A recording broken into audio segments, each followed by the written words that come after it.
ఇప్పుడు ఈ DCCB chairman మీకు ఇష్టపడే వచ్చారా లేకపోతే దీన్ని అంటే గౌరవ ముఖ్యమంత్రి లాంటి వాళ్ళు ఏమైనా గుర్తించారనుకోవాలి?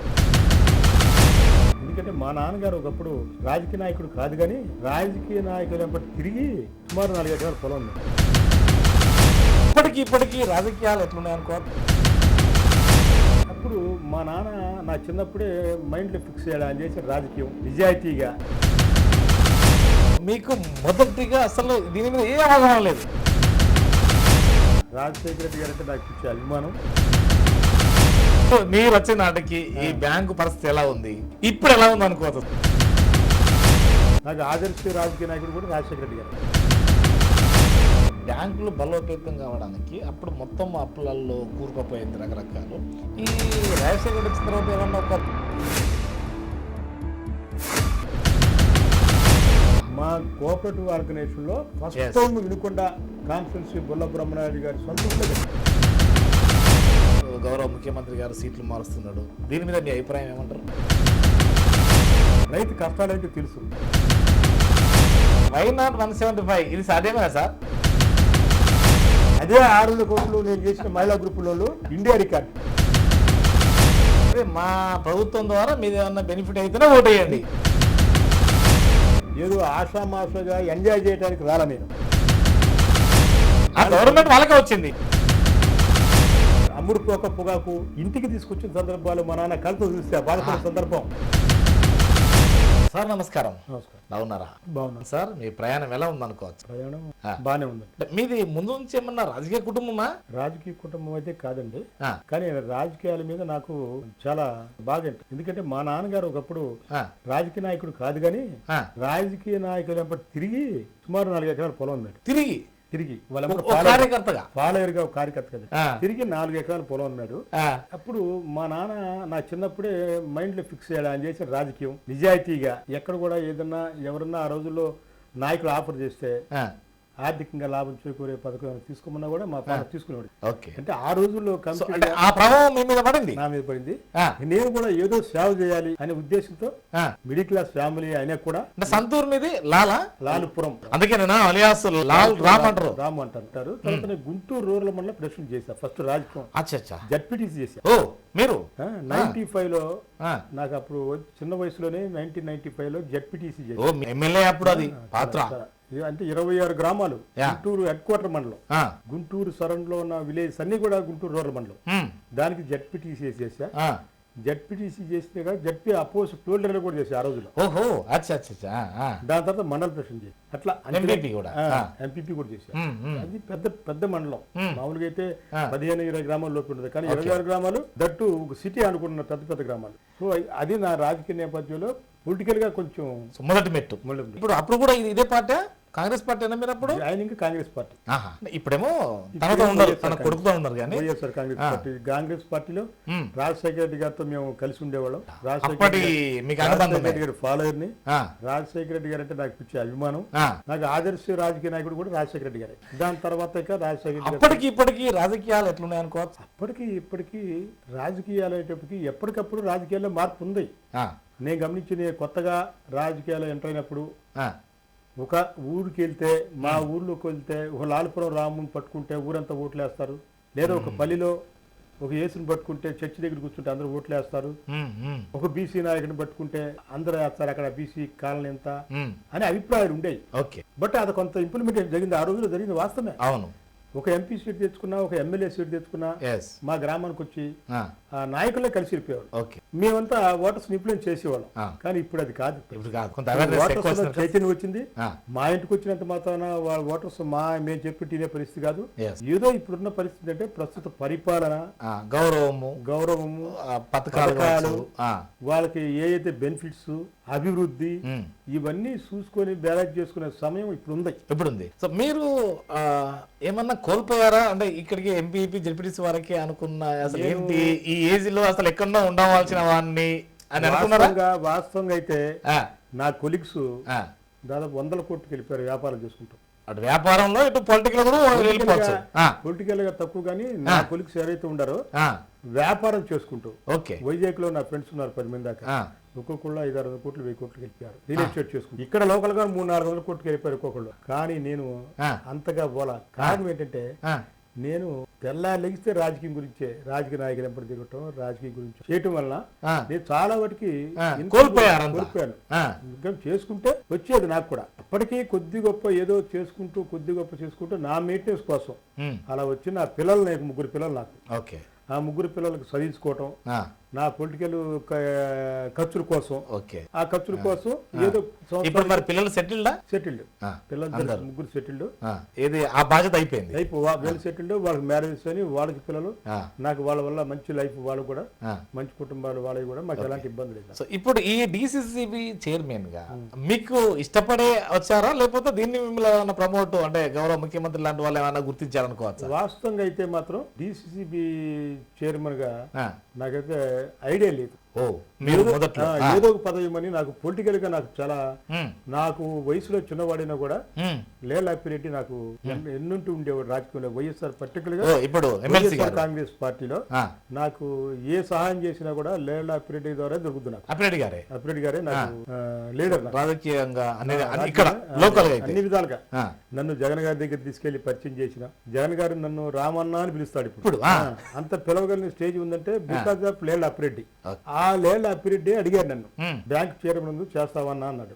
నువ్వు చేయమంటే చేస్తానన్నా. అప్పటి వరకు కూడా బ్యాంక్ చైర్మన్ అంటే తెలియదు నాకు. చేస్తానంటే చేయమంటే చేస్తానని చెప్పి అది ఆయన దగ్గరుండి, ఆయన జీవో వచ్చిందాక ఆయన దగ్గరుండి నాకు సహాయం చేసి అంతే. నా జీవితంలో నా 40 సంవత్సరాల రాజకీయ చరిత్రలో నాకు చాలా మంది రాజకీయ నాయకుల్ని చూశాను, తిరిగాను కూడా. చాలా మంది రాజకీయ నాయకుల కోసం నేను చాలా సాక్రిఫైస్ కూడా చేశాను. ఆర్థికంగా, రాజకీయంగా. వాళ్ళు ఎప్పుడు 12 గంటల దాకా తిరిగేవాడిని, ఆర్థికంగా ఖర్చు పెట్టేవాడిని. అయినా నాకు ఇలాంటి రిజల్ట్ లేదు, ఎక్కడ జరగల. మీకు మీరు అనుకున్న న్యాయం మీకు రాలేదు. ఏదో చిన్న చిన్న పోస్టులు వచ్చినాయి, చేయగలిగా. అది కూడా నా వ్యక్తిగత చరిష్మా వల్ల గెలిచా, నా వ్యక్తిగత ఆర్థిక దీన్ని పెట్టు. కానీ ఇది మాత్రం చాలా నాకు అప్పిరెడ్డి గారి మేలు. నేను కాలం బతుకున్నంత కాలం బతుకు, ఇంకా ఏ కాలం ఏ పోస్ట్ వచ్చిందో నాకే తెలియదు కానీ నాకు, కానీ నా చేసింది మాత్రం, ఎందుకంటే నేను ఏదైతే ఇష్టపడతానో రైతు, నేను రైతు కుటుంబం నుంచి వచ్చాను. చిన్న సన్నకారు రైతు కుటుంబం నుంచి వచ్చిన ఒక ఉన్న 2-3 ఎకరాల పొలంతో, 3 ఎకరాల పొలం మాకున్న పొలంతో సేద్యం చేసుకుంటూ మా కుటుంబాన్ని అంతా పోషించుకుంటూ, మా నాన్న కష్టపడుతూ చేస్తుంటే, ఆ రోజుల్లో మా నాన్నకి నేను స్కూల్కి వెళ్ళేటప్పుడు కూడా ఉదయం పూట మా నాన్నకి సహాయకారిగా ఉండేవాడు. పౌరస్పోర్ ఎత్తుకొని ముందులేసా. రైతు కష్టాలంటే తెలుసు, రైతులు పోయేటప్పటికి ఎంత బాధపడతాడో రైతు, మా నాన్న బాధ నేను చూసా. అమ్మపోయేటప్పటికి రైతు ఎంత కష్టపడి అమ్ముతాడో, సరుకు అమ్మపోయి అమ్ముడుపోక పొగాకు ఇంటికి తీసుకొచ్చిన సందర్భాలు మా నాన్న కళ్ళతో చూసా, బాధపడే సందర్భం. అవన్నీ నాకు 40 ఏళ్ళ క్రితం చూసా. సో ఇక అన్ని చూసిన తర్వాత నాకు ఇప్పుడు తర్వాత గౌరవ ముఖ్యమంత్రి గారు జగన్మోహన్ రెడ్డి గారు వచ్చిన తర్వాత, ఈ ప్రభుత్వం ఏర్పడిన తర్వాత రైతుకు ఎలాంటి లాభాలు చేకూరుతున్నాయి. ఒకవేళ ఏదైనా పంటలు పండిస్తే ఆ పంటలకి గిట్టుబాటు ధర లేకపోతే వాటిని ఎలా దాచుకోవాలి, దాచుకోవడానికి స్టోరేజెస్ ఏంటి, అది గతంలో ఆ టైప్ ఆఫ్ ఫెసిలిటీస్ ఉండేవి కాదు, ఇప్పుడు వచ్చినవి. దానికి తోడు దాంతో పాటు కొనుగోలు కేంద్రం కూడా మీ ట్యాక్స్ వల్లే ధరల స్థిరీకరణ కింద 3000 కోట్లు మన గౌరవ ముఖ్యమంత్రి గారు కేటాయించారు. దానికి మినువులు, పెసలు, కందులు, ఏదైనా శనగలు ఎలాంటి ఏదైనా రేటు తక్కువగా ఉంటే జొన్నలు, మొక్కజొన్నలు, ధాన్యంతో సహా సపోర్ట్ ప్రైస్ రైతుని ఇమీడియట్ గా మార్కెట్ లోకి వెళ్ళిన రైతు ఇంటికి తీసుకెళ్లకుండా, రైతు తీసుకెళ్తే అమ్ముకోని రావడం, గిట్టుబాటు ధరతో. మీకు మొదటిగా అసలు దీని మీద ఏ అవగాహన లేదు. అవగాహన నేను వచ్చిన తర్వాత నాకు ఇది మీరు వచ్చిన నాటికి ఈ బ్యాంకు పరిస్థితి ఎలా ఉంది, ఇప్పుడు ఎలా ఉంది అనుకోవచ్చు. అసలు నేను రాకముందు 2019 డిసెంబర్ 5 నేను ప్రమాణ స్వీకారం చేశా యాజ్ చైర్మన్ గా. అప్పటికే 2475 కోట్లు టర్నర్ ఉండేది bank total turn over. Advances కానీ లేకపోతే డిపాజిట్స్ కానీ ఏమన్నా కానీ రైతుకి ఇచ్చి రుణాలు కానీ. నేను వచ్చిన తర్వాత ఇప్పటికీ 6170 కోట్లు తీసుకురాగలిగి. Double 3 times. అంటే నేనేంటంటే మీకు చెప్పాను కదా, రైతుల కష్ట సుఖాలు దగ్గర ఉండి నేను చూసా. అంతకన్నా ఏమో అంటే ఇది తెలియదు కానీ, కాకపోతే ఈ పోస్ట్ వచ్చిన తర్వాత ఇది రైతులదేనా అని వచ్చింది. రైతులకి దీంట్లో ఎంతైనా మేలు చేయొచ్చు, రైతు అనేవాడికి దీనికి న్యాయం జరిగే విధంగా చూడొచ్చు, ఏదో ఆషామాషగా ఎంజాయ్ చేయడానికి రాలా నేను. వచ్చిన తర్వాత తెలిసింది ఇది రైతు వ్యవస్థ, రైతు సంస్థ, ఈ పోస్టుకు ఉన్నటువంటి బాధ్యత, బరువు అని నాకు తెలిసింది. అప్పుడు నేను ఇంకా డెప్త్కి వెళ్ళి నా గత ప్రభుత్వాలు గత చైర్మన్లు చేయనంత ఇదిగా గతంలో 80-70 సంవత్సరాలకు చేసింది 2,400 కోట్లు అయితే 4.5 సంవత్సరాలు నేను చేసింది 6,000 కోట్లు. 6,000 కోట్ల టర్న్ ఓవర్ చేశాను. ఒక్క నమ్మకాన్ని మొత్తం మీద తీసుకొచ్చారు. అదే టర్న్ ఓవర్ బేస్ చేసుకుని ఎంప్లాయీస్ కూడా 80 మంది ఎంప్లాయీస్ ఉండేవాళ్ళు మా బ్యాంక్. ఇవాళ దాదాపు 220 మంది ఎంప్లాయీస్. ఎంప్లాయ్మెంట్ సోర్సెస్ ఎంప్లాయ్మెంట్ కూడా పెంచా, బ్రాంచీలు పెంచా, రైతులకి కొత్త తరహా లోన్లు ట్రెండ్ ఒకే ఉండేది. చిరు వ్యాపారాలు అందరికీ రైతులే కాకుండా బేస్డ్ ఆన్ ఫార్మర్స్ కమ్యూనిటీ, అంటే కౌలు రైతుకు ఏ విధంగా లోన్లు ఇవ్వాలి, ఐ లోన్లు, ఎల్టీ లోన్స్ రైతుకు మామూలుగా ఇస్తారు. సిసి క్రెడిట్ కార్డ్స్, ఏదైతే క్రెడిట్ కార్డ్స్ కాన్సెప్ట్ కనిపెట్టింది మా గౌరవ ముఖ్యమంత్రి జగన్మోహన్ రెడ్డి. అంతకుముందు కౌలు రైతులకి ఇక్కడ రుణాలు ఉండేవి కాదు, లేవు.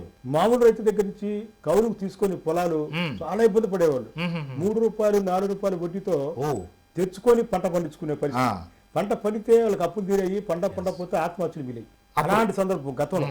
కానీ గౌరవ ముఖ్యమంత్రి గారు వచ్చిన తర్వాత, ఈ ప్రభుత్వం కొత్త ప్రభుత్వం ఏర్పడిన తర్వాత క్రెడిట్ కార్డులు, సిసి కార్డ్స్ ఇష్యూ చేసి ఆయన ప్రతి బ్యాంక్ ని ఫాలోఅప్ చేసి మీరు ఇవ్వాల్సిందే, వీళ్ళకి కౌలు రైతులకి కంపల్సరీ రుణాలు ఇవ్వాల్సిందే, మీ టార్గెట్ ఇదని చెప్పి టార్గెట్ ఫిక్స్ చేశాడు. మా అందరికి టార్గెట్ ఇచ్చాడు, మీరు ఇవ్వాల్సిందే. సో ఇప్పుడు ఇలాంటి కాంటుబట్టి పరిస్థితి గతంలో ఎప్పుడు లేదు. ఏ కౌలు రైతు కూడా నా దగ్గర డబ్బులుంటే 1,00,000 ఉంటే 1 ఎకరం తీసుకొని కౌలు చేస్తా, 2 లక్షలు ఉంటే కెపాసిటీ 2 ఎకరాలు కౌలు చేస్తా. కానీ ఇప్పుడు కౌలు రైతు ఎంత భరోసా ఉన్నాడంటే, నేను 5 ఎకరాలు కౌలు చేయడం సిద్ధమే, నా దగ్గర 50,000 ఉన్నా సరే, ఎందుకంటే రుణం ఇస్తుంది. ఇంతకుముందు కౌలు రైతు లేదు, రుణాలు ఇవ్వటం ఇప్పుడు స్టార్ట్ చేశారు. సో అలాంటి అవకాశం వచ్చింది.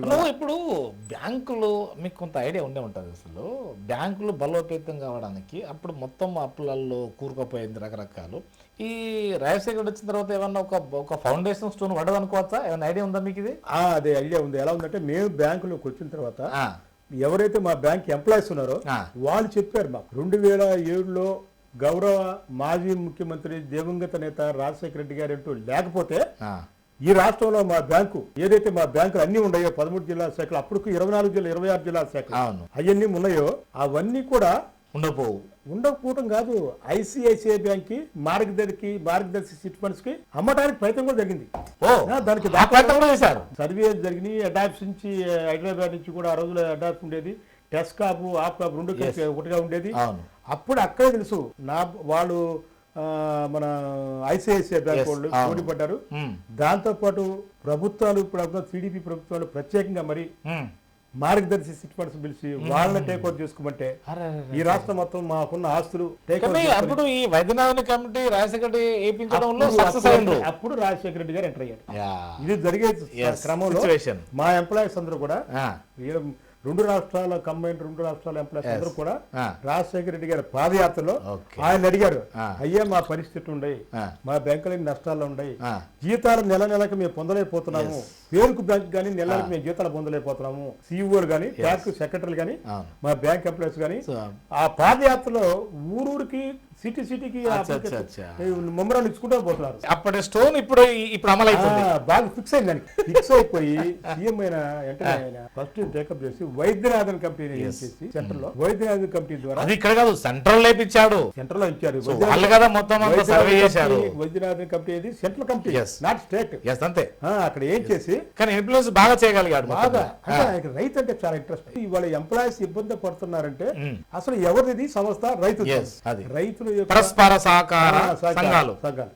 రైతులు మూలధనంతో ఏర్పడేటువంటి బ్యాంకులు వాళ్ళ డబ్బులే మళ్ళీ వాళ్ళకి తిరిగి ఇవ్వాలి ఒక నమ్మకంతో దానికి ఆర్గనైజ్ ఎంప్లాయ్ చేయాలి, సపోర్ట్ ఉండాలి. ఎంప్లాయీ కరెక్ట్ గా సాటిస్ఫాక్షన్ లేకపోతే ఈ వ్యవస్థ ఎందుకు ముందుకు పోతుంది అని ఆలోచించి, సో ఇప్పుడు జగన్ గారు అమలు చేస్తున్నారా? చేస్తారు. 1,100 కోట్ల రూపాయలు సెంట్రల్ లో వైద్యనాథన్ కమిటీ ద్వారా అప్పుడు తీసుకొని ఈయన స్టేట్ లో 257 కోట్లు ఇచ్చి అప్పుడు నష్టాల్లో ఉన్న బ్యాంకులన్నీ కూడా జీతాలు అప్పటికి జీతాలు కానీ పిఎఫ్ బకాలు ఏ ఎంప్లాయీస్ మొత్తం ఇచ్చేసి నష్టాల్లో ఉన్న సొసైటీలందరినీ ఒకటి చేసి మెర్జ్ చేశారు, మంచి రిఫార్మ్స్ తీసుకొచ్చాడు. ఆ రిఫార్మ్స్ ద్వారా ఈ రోజు ఫలితాలు మనం కూడా ఫలితాలు మేము అనిపిస్తున్నామంటే మా ఎంప్లాయ్ అనేవాడు మాట్లాడు రాజశేఖర రెడ్డి గారి వర్ధంతికి ఫోటో పెట్టి దండలేస్తుంటే ఎంప్లాయ్ అనేవాడు చాలా బాగా మాట్లాడు. ఒకప్పుడు సార్ నేను అప్పుడు రాజశేఖర రెడ్డి గారి మేనేజర్ అయ్యి నేను ఇక్కడ నుంచి పిడుగురా నుంచి ఇక్కడ ట్రైన్ లో జర్నీ చేస్తున్నా, నా పక్కన ఆంధ్ర బ్యాంక్ ఎంప్లాయీ వాడు మేనేజర్ అయ్యాడు, నేను మేనేజర్ అయ్యా, వాడికే 13,000 జీతం, నాకు 6,000 జీతం. అప్పుడు అయినా నెల నాకు పడేది కాదు, వాడికి మాత్రం ఎవరి మంత్ అయ్యేది. వాడు గర్వంగానే ఆంధ్ర బ్యాంక్ ఎంప్లాయ్ అని చెప్పుకునేవాడు, నేను తల దించుకొని కోఆపరేటివ్ ఎంప్లాయ్ బ్యాంక్ మేనేజర్ అని చెప్పుకునేవాడిని. కానీ ఇవాళ అనేవాడు, ఇవాళ నేను గర్వంగా ఇంకా గర్వంగా నాకు ఇంకొక సాటిస్ఫాక్షన్ సార్, ఇవాళ వాడు చెప్పుకోమను ఆంధ్ర బ్యాంక్ ఎంప్లాయ్ అని, వాడు ఆంధ్ర బ్యాంక్ సీనియర్ మేనేజర్ అని చెప్పుకున్నాడు, నేను మన బ్యాంకులో సీనియర్ మేనేజర్ చెప్పుకున్నాను, కానీ వాడు రైతు సేవకుడు కాదు, నేను రైతు సేవకుడిని అని గొప్ప గర్వంగా చెప్పాడు. నా బ్యాంకు రైతులకు సేవ చేసే బ్యాంకు, ఒక పక్కన రైతుకు సేవ చేస్తా, ఒక పక్కన జీతం తీసుకుంటా, వాడు అందరికి సేవ చేస్తాడు, రైతుతో పాటు అందరికి చేస్తాడు. బట్ నాది అది కాదు, రైతు కమ్యూనిటీకి రైతు తర్వాత రైతేతరులు ఇప్పుడు అన్నిటికీ ఇస్తున్నారు, వ్యాపారం పెరిగింది కాబట్టి చాలా గర్వంగా ఒక ఎంప్లాయీస్ లోనే ఇంత ఉత్సాహం ఉన్నది, ఇప్పుడు ఇంత బాగా చాలా ఉత్సాహంగా ఉంది. పైగా వాళ్ళ శాలరీస్ కూడా ఇంచుమించుగా షెడ్యూల్ బ్యాంక్ తో సమానంగా ఉన్నాయి, సమానంగా రాకపోయినా కొద్ది గొప్ప డిఫరెన్స్. కొద్దిగా యూనియన్లు ఉండి వాళ్ళకి యూనియన్లో 2-3 యూనియన్లు ఉన్నాయి, వాళ్ళు ఫైట్ చేస్తున్నారు, యూనియన్ ఫైట్ చేస్తున్నారు. వాళ్ళు కూడా దాదాపు గౌతమ్ రెడ్డి అని ఒకటి యూనియన్ ఉంది, వైఎస్ఆర్ టీఎస్సీ, తర్వాత ఇంకొక ఏబిఏ యూనియన్ రాంబాబు అని ఉన్నాడు, వాళ్ళు కూడా ఎంప్లాయీస్ ద్వారా వాళ్ళ యూనియన్ ద్వారా ఉన్నారు. వాళ్ళు కూడా ప్రతి 4-3 సంవత్సరాలకు ఒకసారి వేజ్ రివిజన్ పెట్టుకుని వేజ్ రివిజన్ లో వీళ్ళ ఎంప్లాయీస్ కోసం పోరాటం చేస్తూ ఎంప్లాయీస్ శాలరీస్ పెంచుతూ అదర్ బెనిఫిట్స్ పెంచుకుంటూ మెడికల్ క్లెయిమ్ కానివ్వండి, ఇంకా అదర్ క్లెయిమ్ కానివ్వండి, టీఏలు కానీ డిఏలు కానీ పెంచుకుంటూ చాలా హ్యాపీగా నవ్వు ఎంప్లాయీస్ అందరూ చాలా హ్యాపీగా డిసిసిబి బ్యాంకులు ఇప్పుడు బలోపేతమైన చాలా బలోపేతమని. అందులో మీ పాత్ర కూడా నా పాత్ర కూడా ఉంది. నా పాత్ర నాకైనా గొప్పగా చెప్పుకోకూడదు, కానీ అదే 2,000 చిల్లరటువంటి బ్యాంకును 13 జిల్లాల్లో ఇన్ని రెట్లుగా అంటే 150%, 170% పెంచా టర్న్ ఓవర్. నేను టర్న్ ఓవర్ పెంచడం ఒకటే కాదు, నేను పెంచినట్లు రైతు పిల్లలకి అబ్రాడ్ లోన్లు ఎవరివ్వరు, ఏ బ్యాంక్ ఇవ్వదు. ఎందుకంటే రైతు పిల్లలకి ఎడ్యుకేషన్ లోన్స్ కూడా రైతుల దగ్గర ఉన్న ప్రాపర్టీ ఏదైనా ఉందంటే పెట్టుకొని ఆ పంట పొలాలు పెట్టుకొని షెడ్యూల్ బ్యాంకులు లోన్లు ఇవ్వరు. అవును, ఇవ్వరు. వాళ్ళు మీరు ముందుకు వచ్చారు, మేము ఇస్తాం, మేము వచ్చి పిలిచి మీరు ఇచ్చిన తర్వాత వాళ్ళు కూడా ఏమన్నా టర్న్ అయిన కావచ్చు, వాళ్ళు ఇస్తారు. వాళ్ళకి అమెరికాలో వాళ్ళు ఎప్పటి నుంచి ఇస్తారు, ఎంప్లాయీ సంతకం పెట్టుకుని ఇస్తారు, వాళ్ళు ఇంకా క్యాష్ కట్టుకుని ఇస్తారు, సిటీలో అర్బన్ లో సైట్లు పెట్టుకుని ఇస్తారు. కానీ అగ్రికల్చర్ లోన్కే మీరు ఇచ్చేవాళ్ళు ఇస్తాం, కానీ అది ఆ ఫెసిలిటీ మా దగ్గర లేదు, మా దగ్గర ఉంది. కాబట్టి వాళ్ళ రైతు పిల్లలు కూడా అమెరికా గొప్ప గర్వంగా వెళ్తామని చెప్పుకుంటే కేవలం మా దగ్గర 585 మందికి నేను పంపించా అమెరికా. నేను పంపించిన ఫస్ట్ బ్యాచ్ దాదాపు 85 లక్షలు ప్యాకేజ్ ఇస్తున్నారు. ఫస్ట్ బ్యాచ్ నాతో మాట్లాడుతుంటారు అప్పుడు 85 లక్షలు వాళ్ళకి ప్యాకేజ్ ఉంది. కేవలం ఒకటే అంటారు వాళ్ళు, నా దగ్గర మా నాన్న పొలం 3 ఎకరాలు ఉంది, మాకు ఇంకేం ఆస్తులు లేవు, 3 ఎకరాలు చూసి మమ్మల్ని పంపించారు, డాక్యుమెంట్ మీ దగ్గర పెట్టుకొని పంపించారు. నా కొడుకున్నాడు, వాళ్ళ నాన్న ఎంప్లాయీ, క్యాష్ కట్టాడు, 35 లక్షలు వచ్చేసారు. నాకేం క్యాష్ అంటే మీరు డాక్యుమెంట్ పెట్టుకుని పంపకపోతే నేను అమెరికా వచ్చేవాడిని కాదుగా. అందువల్ల మీరు ఇలాంటి వాళ్ళకే సహాయం చేయండి అని అక్కడ ఎంకరేజ్. ఈ యొక్క సాటిస్ఫాక్షన్ వేరుంటది కదా. అమెరికా, ఆస్ట్రేలియా చాలా చాలా అలాంటి. నేను అదే కాదు, మళ్ళీ మహిళా గ్రూపులు, ఎస్హెచ్జి సెల్ఫ్ హెల్ప్ గ్రూప్స్, అవి ఎప్పుడు కూడా గ్రూప్స్ ఎప్పుడు కూడా షెడ్యూల్ బ్యాంకులు ఉంటాయి, మా బ్యాంకులు ఉండవు. కానీ మీకు టర్న్ చేసుకున్నారు. దానికి ఏమిటంటే మా గౌరవ ముఖ్యమంత్రి గారు కూడా ఎస్ఎల్బిసి మీటింగ్ పెడతాడు, స్టేట్ లెవెల్ బ్యాంకింగ్ కమిటీ అనేది లెవెల్ బ్యాంకర్స్ కమిటీ. ఆ మీటింగ్ పెట్టినప్పుడు కూడా మాకు మెసేజ్ ఏమిస్తారంటే అందులో పాత్ర ఉంటుంది, మీరు కూడా షెడ్యూల్ బ్యాంకులు ఏదైతే బిజినెస్ చేస్తున్నాయో మీరు కూడా అదే బిజినెస్ అలవాటు పడండి. మీరు ఓన్లీ రైతు రుణాలు వాళ్ళు ఓన్లీ కమర్షియల్ లో ఉన్నారు కదా, మీరు కూడా రైతు రుణాలతో పాటు కమర్షియల్ కూడా వెళ్ళండి. కమర్షియల్ కూడా వెళ్ళి బ్యాంకుల్ని బలోపేతం చేయండి, బ్యాంకులు లాభాల బాటలో తీసుకోండి. ఇప్పుడు అర్థమైంది, ఎస్ఎల్బిసి కమిటీలో మీ యొక్క ప్రాధాన్యత ఉన్నదంటే ఆ మాట గౌరవ ముఖ్యమంత్రి గారు ఏదైతే మాట చెప్పాడో ఆ మాట విని నేను ఈ సైడ్ ప్రొడక్ట్స్ ఎస్హెచ్జి మహిళా గ్రూప్ లోన్లు, అట్లానే మహిళా గ్రూప్ లోన్ కూడా షెడ్యూల్ బ్యాంకులు 13-14% 9% చేసాం. మా గౌరవ ముఖ్యమంత్రి కూడా ఈ టైప్ ఆఫ్ స్కీములు మీరు చేస్తే ఫండింగ్ చేస్తే తక్కువ చేయగలరు. బిలో పావర్టీ లైన్ పీపుల్ కి మనం సేవ చేయాలి, సర్వీస్ చేయాలి. అంతే 5 షెడ్యూల్ బ్యాంక్ చేయవు, మీరు చేయండి సర్వీస్, సేవ చేయండి అని అది మాతో ఎంకరేజ్ చేయించి చేపిస్తే నేను 600 కోట్లు చేశాను. అదే 600 కోట్లు నేను చేసిన మహిళా గ్రూపులలో ఇండియా రికార్డ్. వండర్ ఇది, వండర్. దాదాపు 334 మాలాంటి డిసిబిలు భారతదేశం మొత్తం ఉన్నాయి. అవును, ఇది రవీంద్ర గారికి తెలుసు బాగా, రవీంద్ర గారి బాధ్యత. ముంబై నేను మీటింగ్కి వెళ్ళినప్పుడు నేను ప్రెజెంట్ చేసేది తెలంగాణలో కొండూరు. అంటే ఇప్పుడు ఈ విధమైన ప్రాజెక్టులు కొత్త ఇప్పుడు కోల్డ్ స్టోరేజ్ ఉన్నాయి. కోల్డ్ స్టోరేజ్ ఎవరైనా 7-8 కోట్లు ఖర్చు అయితే ప్రైవేట్ వాళ్ళు కట్టుకుంటారు. ప్రైవేట్ వాళ్ళు కట్టుకొని వాళ్ళే లబ్ధి పొందుతారు, వాళ్ళకే మొత్తం ఈ సబ్సిడీస్ అన్ని పోతుంటాయి. ఓకే, కానీ రైతుకు ఎక్కువ ఛార్జీతో చేసుకుంటారు బస్. కానీ మేము అలా కాదు, 50% రేట్ తగ్గిస్తాం. రిబేట్ లాగా వాళ్ళు 250 రూపాయలు బస్తాకి ఇస్తే మేము 150 రూపాయలకి బస్తాకి ఛార్జ్ చేస్తాం ప్రజలకి. అలాంటి భారతదేశంలో మొట్టమొదటిగా గుంటూరులో కట్టాం, గుంటూరు జిల్లాలో వినుకొండలో కట్టాం కోల్డ్ స్టోరేజ్ భారతదేశంలోనే. ఇప్పటికి ఇంకా 2-3 కన్స్ట్రక్షన్ ఉన్నాయి. మొట్టమొదటి మొన్నే ఓపెన్ చేసుకున్నాం. రైతులకు కావలసినప్పుడు అమ్ముకునే స్థావరం అనేది ఒక దాచుకోవడానికి ఒక వెసులుబాటు లేదు. ప్రైవేట్ ఆర్గనైజేషన్ తప్పితే మా కోఆపరేటివ్ ఆర్గనైజేషన్ లో first time Vinukonda constituency Bolla Brahmanaidu గారి సొంత ఊళ్ళో కట్టించాం, ఫస్ట్ టైం ఇండియాలోనే. మన మధ్య మేము ఓపెన్ చేస్తున్నాం. అలాంటి ఇవన్నీ కూడా గౌరవ ముఖ్యమంత్రి గారు వచ్చిన తర్వాత రైతుల మీద కొన్న అభిమానంతో రైతులకు ఎప్పుడు ఏం చేయాలో తపన ఆయన సూచన ఇస్తుంటే ఆయన సూచనల మేరకు మార్కెట్ లో ఉన్నటువంటి మన మహిళా గ్రూపులు, పేద మహిళా గ్రూపులకు లోన్లు ఇవ్వండి, ఇట్లానే కోల్డ్ స్టోరేజ్ కట్టించండి, ఎంకరేజ్ చేయండి రైతుకి. బయట 250 రూపాయలు బస్తా ఛార్జ్ చేస్తుంటే మీరు 150 ఛార్జ్ తక్కువ ఇవ్వండి, పైగా వాళ్ళకి లోన్లు మేము ప్లెడ్జ్ లోన్లు ఇస్తాం. అంటే అక్కడ అందులో పెట్టుకున్నందుకు దాని మీద కూడా మళ్ళీ రుణం. ఒక 50 బస్తాలు పండిస్తే 50 బస్తాలు దాదాపు నువ్వు రేట్ వచ్చా నాటికి నువ్వు అన్నీ ఆపుకో, నువ్వు అప్పుడు అమ్ముకునే లేదు. కానీ ఇప్పుడు మాత్రం నీకు తాత్కాలికంగా ఇంతగా ఉన్నావు, ఇంత లోన్ 80% అంతే. 4 లక్షలు కాస్ట్ అయింది, 3 లక్షలు ఇస్తాం వాడుకో. మేము మినిమం ఛార్జ్ చేస్తాం, ఇంట్రెస్ట్ రేట్ నువ్వు అమ్ముకున్నప్పుడు మాకు పే చేసి తీసుకో. అది రేటు వెసులుబాట్లన్నీ ఎట్లా ఉంది ఇప్పుడు రాజకీయ వ్యవస్థ అంత గరంగరం ఉన్నది. ఎలక్షన్ సీజన్ స్టార్ట్ అయిందంతా. మీది ఉమ్మడి గుంటూరు జిల్లా, దాదాపు 17 మంది ఎమ్మెల్యేలతో టచ్ కథ ఇట్లా ఇవన్నీ ఉంటాయి కదా. సాధక బాధకాలు కావచ్చు, లేకపోతే ఎక్కడెక్కడ ఏ పిఎస్సిఎస్ సొసైటీ ఎవరి పరిధులు ఉన్నది, వాళ్ళ సహకారం ఎంత ఉన్నది, వీళ్ళ సహకారం ఎంత ఉన్నది, మీకు అందరూ ఒకే తీరు అనుకుంటారా ఇక్కడ? అంటే మా వరకు మాకు ఎలా ఉంటుందంటే ఫార్మర్స్ కమ్యూనిటీతో మాకు సంబంధాలు ఎక్కువ ఉంటాయి. ఎప్పుడు వాళ్ళకి లోన్లు రావటం, వాళ్ళు లోన్ తిరగటం, ఏం ఫైల్స్ కావాలి, మాకు ప్యాక్లు మాకు అనుసంధానం ఉంటాం. వాళ్ళకి ఫోన్ చేసి పలానా రైతుకి లోన్ కావాలంటే ఇవ్వటం, డైరెక్షన్ ఇవ్వటం, అక్కడి నుంచి ప్రపోజల్ ఇస్తే మా బ్రాంచ్కి వస్తే మేము చేయటం. ఇదంతా ఒక సెక్టర్, ఇది ఒక సెక్టర్. ఆ సెక్టర్ లోనే మా ఇన్వాల్వ్మెంట్ ఎక్కువ ఉంటుంది. సో ఇప్పుడు ఎమ్మెల్యేలకు మీకు అనుబంధం ఇప్పుడు గవర్నమెంట్ రాబోలో ఎలా ఉండబోతుంది రాజకీయం అంతా? ఇప్పుడున్న ఎమ్మెల్యేస్ అందరూ కూడా నాతో బాగుంటారు. ఆ రోజుల్లో నేను చైర్మన్ కావాలని ఇనాన్మస్ అందరూ లాల్పూర్ రామ్ గారు అయితే మంచిది అన్నారు.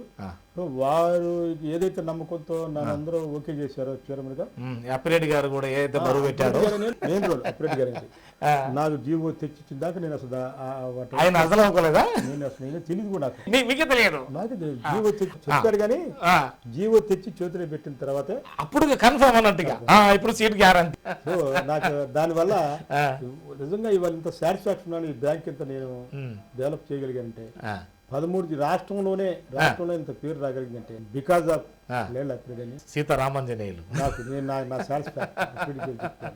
ఇప్పుడు ఎలక్షన్స్ అతి ముంగట ఉన్నాయి. గౌరవ ముఖ్యమంత్రి గారు సీట్లు మారుస్తున్నాడు, దీని మీద మీ అభిప్రాయం ఏమంటారు? అంటే సీట్లు మారుస్తున్నారంటే ఆయనకంటూ ఒక అవగాహన ఉంది రాష్ట్రం మీద.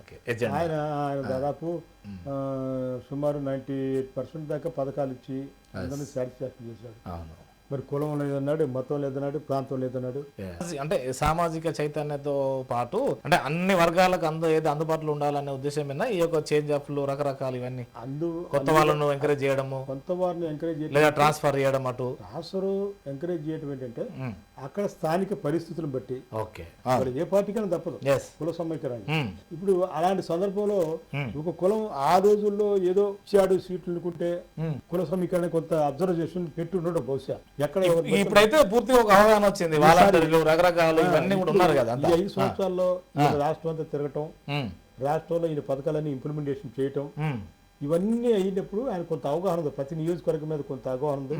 కొంతమంది మా సోదరులే కొంతమంది పని చేసి తెలియక తెలుసు తెలియకు. అవును, ఇప్పుడు ఈ వైనాట్ 175 ఇది సాధ్యమేనా సార్, మీరు చెప్పండి. వైనాట్ 175 అనేది మా సీఎం గారి కాన్ఫిడెంట్ స్లోగన్ అది. It's no doubt. ఆయన 175 అని అంటున్న తప్పు లేదు ఆయన. ఎందుకంటే ఆయన ఒకటే అన్నాడు, ఆయన దాదాపు 2,60,60,000 కోట్లు డీబీటీ ద్వారా మధ్యలో ఎవరు ఇన్ఫ్లుయెన్స్ చేయకుండా, మా ఓటర్లు ఇన్ఫ్లుయెన్స్ లేకుండా ఆయన బటన్ నొక్కుతాడు, వీళ్ళ అకౌంట్ లోకి. ఇంకా అలాంటప్పుడు ఆయనకు వైనాట్ 175 స్లోగన్ ఎందుకు అనుకోకూడదు? బెనిఫిట్స్ అన్ని అందుతున్నాయి, ఎందుకు అనుకోకూడదు?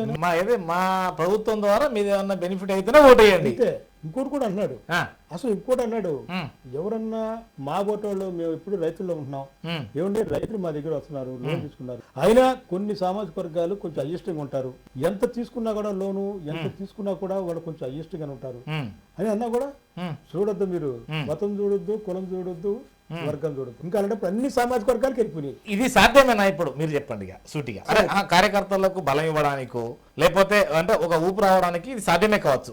ఆయనకున్న అంటే గమ్యం అంటే అక్కడ పెట్టుకున్నారు టార్గెట్. ఆయనకున్న ఒపీనియన్. ఆయన ఇప్పుడు ఏదో సామెత ఒకటి ఉంది, ఏదో కంటితో చూస్తే ఇప్పుడు ఆయన ఏంటంటే లోకం అంతా బాగా పచ్చగానే కనపడుతున్న ఉద్దేశంతో ఒక సామెతతో ఆయనకి ఏంటంటే నేను పథకాలు ఇస్తున్నాను, కులం చూడలేదు, మతం చూడలేదు, నాకు ఎందుకే ఓట్లు కాన్ఫిడెన్స్ తో ఆయన మాట్లాడుతున్నాడు అన్నమాట. అంతే.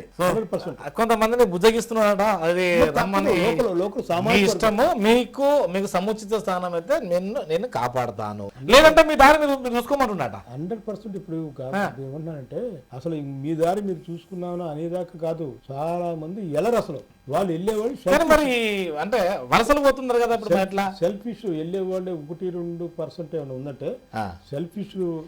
పత్రికలు కూడా విపరీతంగా దుమ్మెత్తిపోతున్నాయి కదా. పత్రికలు అనేవి కూడా ఇప్పుడు కాదు దుమ్మెత్తిపోయటం. డే 1 నుంచి ఆయన అధికారం ఎక్కిన దగ్గర నుంచి పథకాలు రేపటి నుంచి చేస్తాన్నా కూడా రకరకాల పథకాలన్నీ డీబీటీ ద్వారా వేసినా కూడా వాళ్ళకి సాటిస్ఫాక్షన్ లేదు. వాళ్ళు ఎలా ఉంటదంటే వాళ్ళ పథకాలు వాళ్ళ పేర్లు అపోజిషన్ వాళ్ళు ఎవరన్నా చిన్న మాట మాట్లాడితే అది 3rd క్లాస్ పొలిటీషియన్ అయితే ఇక్కడ సీనియర్ పొలిటీషియన్ అండి మంత్రి మంచి స్టేట్మెంట్ ఇచ్చినా కూడా ప్రజా ఉపయోగమైన కార్యక్రమాలు చేసినా కూడా అది చిన్న 2 లైన్లో వస్తాయి. అంటే ఎప్పటికీ ఒక నెగిటివ్ థింగ్ తో పబ్లిక్ ని ఇన్కన్వీనియన్స్ పెట్టడం. ఇప్పుడు రాజధాని లేని రాష్ట్రంగా జగన్ చేసిండు అనేది ప్రధాన ప్రతిపక్షం ఆరోపణ. కానీ రాజధాని మరి వాళ్ళు ఉన్నప్పుడే కట్టారు. ఏంది ఇక్కడ ఈ సందిగ్ధత ఏంది అసలు? రాజధాని అనేది కనీసం 2,500 కోట్లు పెట్టి కట్టినట్టే అన్ని కట్టినట్టే ఎంపీ ఎమ్మెల్యే క్వార్టర్ హైకోర్టు కానీ ఇంకా మెయిన్ ఏవైతున్నాయో ఇంపార్టెంట్ రోడ్స్ ఏదైతే ఎక్కడ పోయి చేసుకుని తప్పు మీరే కదా. గవర్నమెంట్ వాళ్ళకే వచ్చింది, వాళ్ళే గ్రాఫిక్ వాళ్ళే సృష్టించారు. ఆ గ్రాఫిక్ ప్రకారం కనీసం వాళ్ళు చేయాల్సిన ఇంపార్టెంట్ పనులు చేయకుండా ఆ గ్రాఫిక్ మాత్రం వాళ్ళు వరల్డ్ వైడ్ గా స్ప్రెడ్ చేస్తారు. అమరావతిలో పెట్టడానికి గల కారణం ఏందనుకోవచ్చు? మొత్తం అక్కడ నాయుడుస్ ఉన్నారు, నాయుడు మాత్రమే ఏది పునాదిగా ఉండాలని ఏమన్నా అనుకున్నారా అసలు టీడీపీ వాళ్ళు? అంటే అది వాస్తవం చెప్పాలంటే వాళ్ళు సామాజిక వర్గం మొత్తం కలిపి అక్కడే కేంద్రీకృతమై డామినేట్ చేయాలి, పరిపాలన సాగించాలి అని ఆలోచన చేసిన మరి వాస్తవం వాళ్ళు. తర్వాత జగన్మోహన్ రెడ్డి గారు వచ్చిన తర్వాత ఆయనకు ఒక ఆలోచన వచ్చింది, రాష్ట్రంలో రాయలసీమ కొంత వెనకబడి ఉంది, రాయలసీమ ఉత్తరాంధ్ర వెనకబడింది. దానికి కూడా ఒక రీజన్ ఉంది. పాత ఉమ్మడి రాష్ట్రంలో తెలంగాణ ఆంధ్ర రాష్ట్రంలో ఒక హైదరాబాద్ నే కేంద్రీకృతం చేస్తే ఇవాళ ఒక హైదరాబాద్ 2 లక్షల కోట్ల ఇన్కమ్ వస్తుంది తప్పితే ఎక్కడ డెవలప్ అయింది. మళ్ళీ ఇక్కడ కూడా అట్లయితే మళ్ళీ మాకు వీళ్ళలో ఈ వర్గ పోరాటము ప్రాంత పోరాటం మళ్ళీ వస్తుంది. సమతుల్యం అనేది లేదు. మనం మన కంటితో చూసాము. ఒక హైదరాబాద్ కేంద్రీకృతం చూసి 60-70 కిలోమీటర్ రెడ్డీస్ లో స్ప్రెడ్ చేశారు, 2 లక్షల కోట్లు ఇన్కమ్ తెచ్చారు. ప్రతి మాసం అట్లా ఏది ఈ డెవలప్మెంట్ ఇండస్ట్రియల్ క్యాడర్ అని లేకపోతే అగ్రికల్చర్ క్యాడర్ అని ఫార్మాసిటీ క్యాడర్ అని ఏదో పెట్టి అన్ని అన్ని రకాలుగా వస్తే అక్కడ కూడా ఒక 50,000 కోట్లు, ఇక్కడ కూడా 10,000 కోట్లు వచ్చాయి. అక్కడ ప్రజలు కూడా ఎంజాయ్ చేసేవాళ్ళు. ఎక్కడైనా ప్రజా సౌలభ్యం కోసమే కదా, జేబులోకి వెళ్ళేది కాదు కదా ఇది. కానీ అది వాళ్ళ గత ప్రభుత్వాలు ఈ ఆలోచన విధానం బాగోలేదు కాబట్టి ఆయన చేసిన విధానం ఏంటంటే వెనకబడినటువంటి రాయలసీమ హైకోర్టు పెడితే న్యాయ రాజధానిగా ఉంటుంది, కొంత డెవలప్ అవుద్ది. ఇక్కడ ఉత్తరాంధ్ర వచ్చేసరికి ఇక్కడ అడ్మినిస్ట్రేషన్ పెట్టచ్చు పరిపాలన సౌలభ్యం కోసమని అట్లా 3 సార్లు అభివృద్ధించారు. సో మొత్తం మీద సమతుల్యం ఉండాలి. ఇది ఇక్కడే కాదండి, ఇది భారతదేశంలో ఆంధ్ర ఒకటే కాదు, మహారాష్ట్రలో కూడా ఉంది. అచ్చా, మహారాష్ట్ర కొన్ని చోట్ల అందుకే ఒక కమిటీ చేశారు కదా, కమిటీ ప్రకారం విద్య వైద్యం ఇది లేక చాలా అవస్థల పాలయ్యారు. 70-75 సంవత్సరాలు అయిపోయింది, మూడో తరం వచ్చింది. మూడో తరం కూడా అంతరించడానికి దగ్గరలో ఉన్నారు. ఇంకా ఎప్పుడు ఒకే గొడుగు కిందికి విద్య గాని వైద్యం వచ్చే స్కోప్ అంటే ఇక్కడ ఒక ఫౌండేషన్ పడింది, కానీ ఎన్ని సంవత్సరాల కాలంలో ఒకే గొడుగు కిందికి రాగలరు విద్య వైద్యం. ఓకే అంటే ఈ ఆర్థికంగా సాంఘికంగా సమతుల్యం ఉండేటట్టుగా అందరూ కూడా ఒకే విధానంలో ఉండేటట్టుగా ఏమన్నా మనం నేర్చుకోగలుగుతాం. నాకున్న పొలిటికల్ నాలెడ్జ్ ప్రకారం అసలు ఏదైనా మనం కూడా ఒక ఇత్తనం వేస్తే అది చెట్టు అవ్వాలి, అది టైం పడుతుంది. ఓకే కానీ అన్నది ఇంకెంత కాలంలో మనం చూడగలుగుతాం అంటున్నాను. నేను అదే చెప్పేది, ఒక ఇత్తనం వేస్తే చెట్టు అవ్వాలి, చెట్టుకు కొమ్మలు కాయాలి, కాయలు కాయాలి, ఆ కాయలు తినే టైంకి ఎంత కాలం పడుతుంది చెప్పండి. న్యాచురల్. సాంఘిక ఆర్థిక అసమానతలు ఎప్పుడు తగ్గాలి? అయితే మీరు అన్నట్టుగా విద్య అనేది 100% ఎప్పుడైతే పిల్లలాగా ఇంప్లిమెంటేషన్ అవుతుందో, వైద్యం కూడా ప్రతి ఒక్కరు ఇవాళ నాకు డిసీజ్ ఉంది, నేను పోయి హాస్పిటల్లో ఫ్రీ ట్రీట్మెంట్ తీసుకోవాలి ధైర్యం ఎవరికైతే ఉందో ఇప్పుడు ఈ ధైర్యం వాడికి రావాలి, ఎడ్యుకేషన్ వాడికి రావాలి. ఓటర్లకు మీరు ఇచ్చే సూచనలు సలహాలు కార్యకర్తలకు అందరికీ, ఎందుకంటే వాళ్ళకు బురద అంటింది. చివరిగా మిమ్మల్ని అడుగుతున్నాను, ఓటర్కు నాయకుడు తయారు చేసిండా ఎట్లా చేసారో మొత్తం మీద వాళ్ళకు బురద అంటింది, అలా అని అందరు లేరు. ఇలా కాకుండా వాళ్ళ బతుకులు ఇలా ఉండేటట్టుగా చేసే నాయకులు మనకి ఎవరు పడుతుంది అంటే వాళ్ళు అడుకోవడం కాదు, ఓటు వేసేవాడే యజమాని, వాళ్ళే వేసేటట్టు ఉండాలి. వాళ్ళు ఆర్థికంగా వాళ్ళ కుటుంబాలు ఆర్థిక స్థితిగతులను పెంచే విధంగా, వాళ్ళు ఇంకోరికి సహకారం చేసే విధంగా ఇది చాలా కాలం నుంచి అయింది. ఇట్లా కావాలని మా భరోసా. మీరేమంటారు? ఇప్పటివరకు నా ఒపీనియన్ అయితే ఈ రాష్ట్రంలో వర్గాల మధ్య సమతుల్యం లేదు. జగన్మోహన్ రెడ్డి గారు రాకముందు ఇప్పుడు ఉంది. ఎస్సీ ఎస్టీ బీసీ మైనారిటీ వాళ్ళకి 56 బీసీలకు 56 కార్పొరేషన్లు కేటాయించారు. చైర్మన్ ఎప్పుడు గుర్తించిన కులాల కొన్ని ఉన్నాయి. ఈ రాష్ట్రంలో 4 కోట్ల ఓటర్స్ ఉంటే 6 కోట్ల జనాభా ఉంటే కనీసం 20 లక్షలు 15 లక్షలు ఉన్న జనాభాకు కులం ఉంటే ఆ కులాన్ని గుర్తించిన ఎవరు ఏ రాజకీయ నాయకులు లేడు గత ప్రభుత్వాల్లో. కానీ గౌరవ జగన్మోహన్ గారు వచ్చిన తర్వాత ఆ కులాన్ని గుర్తించి ఒక చైర్మన్ ఇచ్చాడు, కార్పొరేషన్ ఇచ్చాడు. ఈ కార్పొరేషన్ ద్వారా మీరు కూడా మీ వాళ్ళు గుర్తించి ఏం కావాలో చేసుకోండి, మీకేం కావాలో అడగండి, మేము చేస్తాం. స్థానికంగా అది ఈ కార్పొరేషన్ చైర్మన్ నేను, మా వాళ్ళకి కార్డు రావట్లేదు, మా వాళ్ళకి హెల్త్ కార్డు లేదు, మా వాళ్ళకి పోలీస్ స్టేషన్ న్యాయం జరగట్లేదు, మా వాళ్ళకు ఎకనామికల్ బోన్ కావచ్చు, రకరకాలు కావచ్చు. ఇవన్నీ ఇలాంటి కులాన్ని ఇలాంటి అన్ని కులాన్ని బయటికి తీసుకొచ్చి మాకు జగన్ గారు ఉండాలంటే భరోసా కనిపించింది. అది గత ప్రభుత్వాల్లో గతంలో మీరు 40 సంవత్సరాల రాజకీయ అనుభవం, 40 సంవత్సరాల రాజకీయ అనుభవం. ఏ గ్రామం వచ్చినా ఏ రెడ్డి గారి దగ్గర ఏ నాయుడు ఏ రెడ్డి వచ్చి అట్లా జాగీర్దారులుగా ఉండేవాళ్ళు. ఇప్పుడు అది లేదు. అది లేకపోతే కాదు. ఎస్సీ ఎస్టీ కూడా కొంచెం భరోసా ఏం కలిగిందంటే గత ప్రభుత్వాలు గత కాలంలో ఎక్కడైనా ఈ యొక్క బాబా అంబేద్కర్ గారి విగ్రహం ఊరు బయట ఉంటాయి, ఊరు బయట ఉంటే చెప్తే ఊళ్ళో ఎక్కడే కాదు. ఒక జగన్మోహన్ రెడ్డి గారు వచ్చిన తర్వాతే ఎక్కడ సరే ఊళ్ళో కట్టుకోమన్నాడు బొమ్మ, మధ్యలో ఉండాలి, ఎక్కడ ఊరు మధ్యలో కట్టుకోండి, మీకు ఏమైనా ఖాళీ స్థలం ఉండే ఊరి మధ్యలో కట్టుకోండి. దేవుడు ఎందుకంటే అడ్మినిస్ట్రేషన్ ఆ విధంగా ఉండాలి, అందరూ వాడు ఆ విధంగా ఉండాలి. ఓకే, రాజ్యాంగ సృష్టికర్త మీరు ఆయన దేవుడిగా అన్ని కులాలు అన్ని మతాలను గౌరవించండి ఆయన అని ఇక్కడ ఉండాలని చెప్పి కోరుకుంటూ ఆయన సచివాలయ వ్యవస్థ, ఈ యొక్క వాలంటీర్ వ్యవస్థ రకరకాలు కూడా తీసుకొచ్చాడు. ఈ వ్యవస్థలన్నీ కూడా ఆయన రాజ్యాంగంలో భాగమే. ఆయన రాజ్యాంగంలో ప్రతి వాడికి అందాలి ఫలాలు, ప్రతి వాడికి. దానిలో భాగంగానే ముందు ఆయన చేర్చి ఉంచాడు. సుమారు విజయవాడ సిటీలో 3000 కోట్ల విలువైన స్థలంలో 400 కోట్లు ఖర్చు పెట్టి అంబేద్కర్ విగ్రహం చూడండి. ఎవరైనా ఎవరికైనా అవకాశం ఇస్తే ఊరు పెట్టి 5 సెంట్లు స్థలం ఇస్తారు, సెంట్లు ₹1,00,000. ఇలాంటి స్మృతివనం కట్టాలంటే అదే చంద్రబాబు నాయుడు అయితే 5 ఎకరాలు ఇచ్చాడు. ఎక్కడ అమరావతిలో ఎకరం ₹1,00,00,000, 5 కోట్ల స్థలంలో 5 కోట్ల స్థలంలో 1 కోటి పెట్టి పని కూడా చేశాడు. ఇప్పుడు ఈ వాలంటీర్లు ఎందుకు ఇప్పుడు స్ట్రైక్ పోతుండే అసలు ఏంది? ఇప్పుడు ఈ సమయంలో ఎలక్షన్ సమయంలో కొంత వీరితో సంప్రదింపులు చేస్తే చాలా బాగుంది. వాలంటీర్ వ్యవస్థ అనేది అదే నేను చెప్పేది. అసలు మనకు వ్యవస్థ ఎలా ఉందంటే నాకు తెలిసి నేను ప్రతిపక్షము ప్రభావం ఏమన్నా ఉందనుకోవచ్చా వాలంటీర్ వ్యవస్థలో? నాకు తెలిసి 40 సంవత్సరాల రాజకీయ చరిత్రలో మొట్టమొదటిలో నేను రాజకీయాల్లోకి వచ్చిన తర్వాత ఇక్కడ తాలూకా వ్యవస్థ ఉండేది. 140 గ్రామాలు ఉండేది అంతే. అప్పుడు నియర్లీ ఒక నియోజకవర్గం ఎక్కువ ఉండేది. అది పోయి 2 నియోజకవర్గాలు ఉండేవి.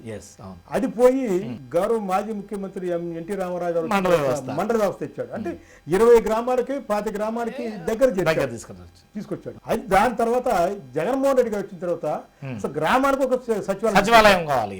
మనం సెక్రటరియట్ గా ఏదైతే భావిస్తామో సెక్రటరియట్ ని ఒక గ్రామాన్ని తీసుకొచ్చాడు. ఆ గ్రామానికి సెక్రటరీ తీసుకొచ్చిన తర్వాత అన్ని వాలంటీర్ వ్యవస్థ ఈ సంవత్సరం తర్వాత అది కూడా కాకుండా ఇంకా దగ్గర తీసుకొచ్చాడు. ఒక గ్రామంలో 1000-1500 2000 ఓట్లు ఉంటే గ్రామ సచివాలయం కాకుండా ఇంకా దగ్గర చేర్చాలి. 50 ఇళ్లకి ఒక వాలంటీర్ తీసుకుంటాడు. అంటే వాళ్ళకి ఉపాధి కావాలి, రకరకాలుగా ఉంటది. ఇళ్ల నుంచి బయట రావాలి, ఇంటికి వెళ్ళి పెన్షన్ ఇచ్చేవాళ్ళు. రేషన్ కార్డు అప్లై చేసుకోవాలి, రేషన్ కార్డు ఇంటికి వెళ్ళి ఇచ్చాయి. అట్లానే అమ్మఒడి ఇంటికి వెళ్ళి ఇచ్చాయి. అట్లా నవరత్నాలు ఇంటికి వెళ్ళి ఇచ్చి. ఇప్పుడు లాస్ట్ సారి ఎలక్షన్ ముందు గౌరవ ముఖ్యమంత్రి గారు లోపల, ఇప్పుడు చంద్రబాబు కూడా పోయాడు. ఇక్కడ ఏమన్నా ఫలితం చంద్రబాబు గారికి ఏమన్నా సానుభూతి పెరగదంటారా? చంద్రబాబు సానుభూతి పెరగటానికి ఈయన దొరికిన దొంగ. ఎలా అంటున్నా ఎవడిస్తూ ఉంటున్నాం. సరే, మీ యొక్క ప్రజలకు, మీ కార్యకర్తలకు ఓటు విలువ గురించి చెప్పండి. ఎవరికి ఓటు వేయాలంటే ఈ రాష్ట్ర ప్రజలందరూ కూడా ఒకే ఒక నమ్మకం. ఇన్ని పథకాలు మాకు దాదాపు నేనైతే నాకు 65 సంవత్సరాలు 40 సంవత్సరాలతో రాజకీయ చరిత్ర నాకు ఉంది. అట్లా నాకన్నా పెద్దోళ్ళు ఉన్నారు, నాకన్నా చిన్నోళ్ళు ఉన్నారు. కానీ ఎవరైనా ఎన్నో ప్రభుత్వాలు చూశారు. ఇన్ని పథకాలు, ఈ విధమైన సర్వీసులు ఇంటికి వచ్చి మాకప్పుడు కాలేజీ చేయాలంటే కనీసం 200 రూపాయలు సర్టిఫికేట్ కోసం వారం తిరగాల్సి వచ్చారు. అది తీసుకొని కాలేజీలో క్యాస్ట్ సర్టిఫికేట్ అవన్నీ తొలగించారు. స్టూడెంట్ కి అదొక భరోసా. సో చిన్నవాళ్ళ నుండి పెద్దవాళ్ళకి అందరికీ ఒక భరోసా. ఇలాంటి వైఎస్ఆర్సీపీ పథకాలు ఇస్తుందేమో పిల్లల్లో ముక్తి కోసం పెద్దవాళ్ళకు ఉంది.